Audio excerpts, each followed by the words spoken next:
మీరు చిన్నప్పుడు చదువుకున్నారా ఇట్లాంటి కలిసి ఉంటే కలదు సుఖం అని? మనకి గవర్నమెంట్ స్కూల్ ఇట్లాంటి బాగా చెప్పేటోళ్ళు కదా. ఒకటి గుర్తుందా? అదే క్లాసు ఏ క్లాసు నాకే తెలియదు గాని ఒక కట్టు పట్టుకుని ఎరవమంటే ఇరిచేస్తారు, 4 కట్టును పట్టుకుని ఎరవమంటే ఎరవలేరు. అది ఎందుకని నాకు అప్పుడు అర్థమయ్యేదే కాదు.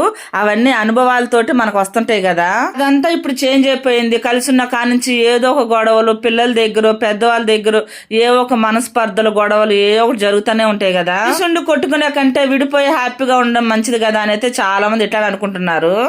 ఇంటి గోడలకి పునాదులు పిల్లర్లు ఎట్లా అవసరమో అలాగే వృక్షానికి దాని మొదలు ఎలా అవసరమో సంసారానికి కూడా ఇంటి పెద్దవాళ్ళు అవసరం. అలా బుద్ధే దారి తప్పుతుంటే చిన్న పిల్లలకి ఏం తెలుస్తుంది చెప్పండి? పిల్లలు తప్పు చేస్తుంటే దారిలో పెట్టాల్సిన వాళ్లే దారి తప్పుతుంటే ఇక పిల్లలకి ఏం తెలుస్తుంది చెప్పండి? ఇంతకు ముందు రోజుల్లో కోడళ్ళు కొడుకులు పెట్టి సంసారాలు చేసుకునేటోళ్ళు పెద్దోళ్ళు ఇప్పుడు వాళ్ళకి ప్రైవేసీ కావాలని కోడలు కొడుకులు తరిమేస్తున్నారు. అట్లా అయిపోయిన రోజులు.